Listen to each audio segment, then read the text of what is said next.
When Benjamin Franklin exited the Constitutional Convention, he was asked by a woman, "Sir, what have you given us?" His immediate response was, "A republic, ma'am, if you can keep it." Yet most Americans today have been persuaded that our nation's governmental system is a democracy and not a republic. The difference between these two is essential in understanding Americanism and the American system. Before we discuss political systems, however, it's helpful to address the confusion that has been spread about the political spectrum. Many have been led to believe that the political spectrum places groups such as communists on the far left, fascists or dictators on the far right, and political moderates or centrists in the middle. However, a more accurate political spectrum will show government having zero power on the far right to having 100% power on the far left. At the extreme right, there is no government. The extreme left features total government under such labels as communism, socialism, Nazism, fascism, princes, potentates, dictators, kings, any form of total government. Those who claim that Nazis and fascists are right-wing never define their terms. This amounts to spreading confusion. Toward the middle of the political spectrum can be found the type of government limited to its proper role of protecting the rights of the people. That's where the Constitution of the United States is. Those who advocate such a form of government are really constitutional moderates. So let's analyze the basic forms of government. They are monarchy or dictatorship ruled by one, oligarchy ruled by a few, democracy ruled by a majority, republic ruled by law, and anarchy, which is ruled by no one. In discussing these five, we'll see that they can be narrowed down to even fewer. Looking first at monarchy or dictatorship, this form of government doesn't really exist in the practical sense. It's always a group that puts one of its members up front. A king has his council of nobles or earls, and every dictator has his bureaucrats or commissars, the men behind the scenes. This isn't ruled by one, even though one person may be the visible leader. It's ruled by a group. So let's eliminate monarchy, dictatorship, because it never truly exists. Oligarchy, which is ruled by a group, is the most common form of government in all history. And it is the most common form of government today. Most of the nations of the world are ruled by a powerful few, and therefore oligarchy remains. At the other end, we find anarchy, which means without government. Some people have looked over history and found that many of its worst crimes were committed by governments. So they decided that having no government might be a good idea. But this is a mistake, because as the ancient Greeks stated, without law there can be no freedom. Our founding fathers agreed and held that some amount of government is a necessary force in any civilized, orderly society. In a state of anarchy, however, everyone has to guard life, liberty, and property, and the lives of family members. Everyone must be armed, and movement is severely restricted because one's property has to be protected at all times. Civilized people have always hired someone to do the guarding, a sheriff, a police force, or some branch of government. Once law enforcement was in place, the people were freer. They could leave their property, work in the fields, and so on. In short, the proper amount of government makes everyone freer.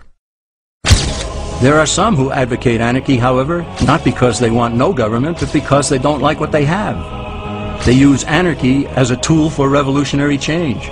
The condition of anarchy is very much like a vacuum where something rushes in to fill it.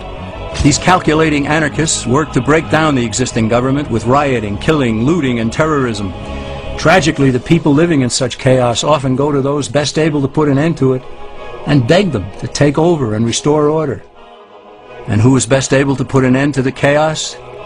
The very people who started it. The anarchists who created the problem then create a government run by them, an oligarchy, where they have total power. This is exactly what happened in Russia that led to Lenin taking total power, and in Germany where Hitler's brown shirts created the chaos that brought him to power. But anarchy isn't a stable form of government. It's a quick transition from something that exists to something desired by the power-hungry. It's a temporary condition, and because it isn't permanent, we eliminate it as well. The word democracy comes from two Greek words, demos, meaning people, and kratein, meaning to rule. Democracy, therefore, means the rule of the people, majority rule. This, of course, sounds good, but suppose the majority decides to take away one's home, or business, or children. Obviously, there has to be a limit.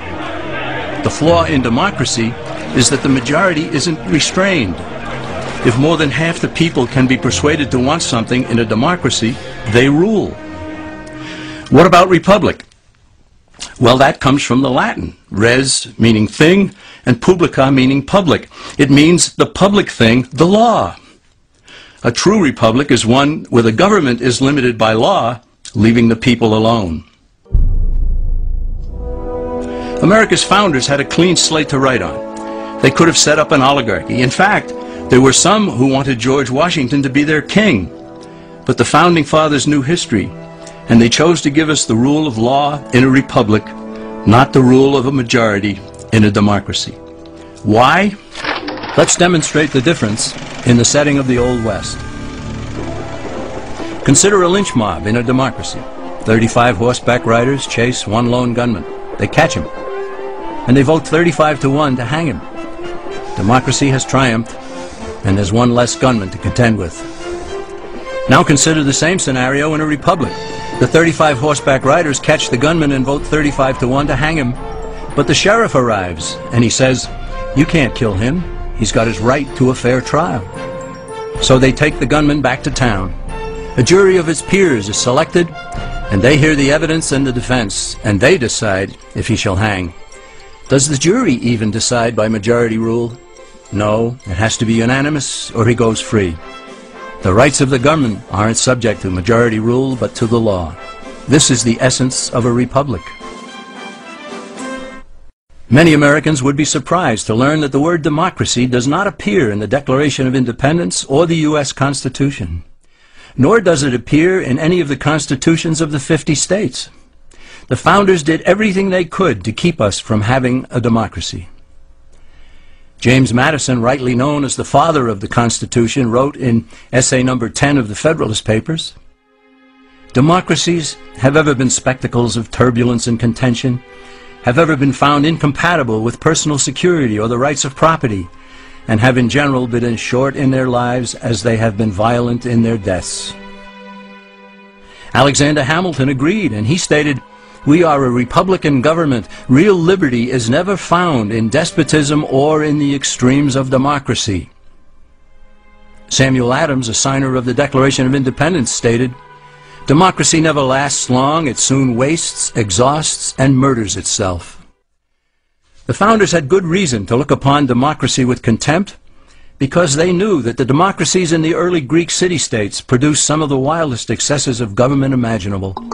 In every case, they ended up with mob rule, then anarchy, and finally tyranny under an oligarchy.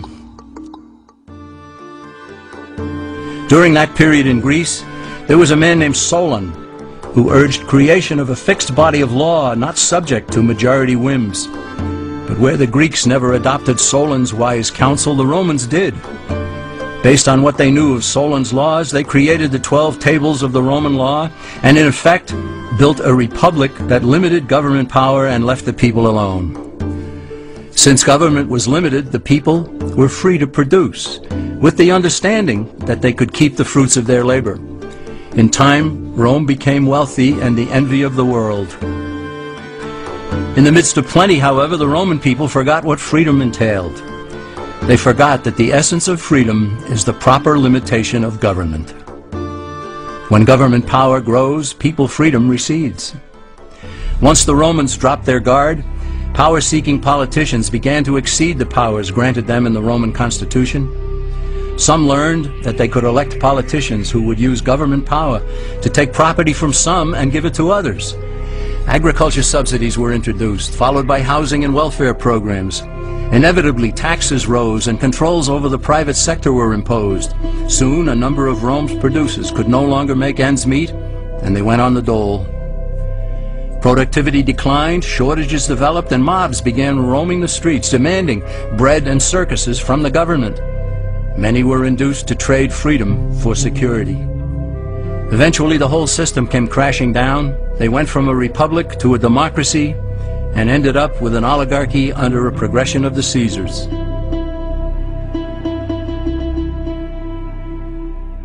Thus, democracy itself is not a stable form of government. Instead, it is the gradual transition from limited government to the unlimited rule of an oligarchy. Knowing this, we as Americans are ultimately left with only two choices.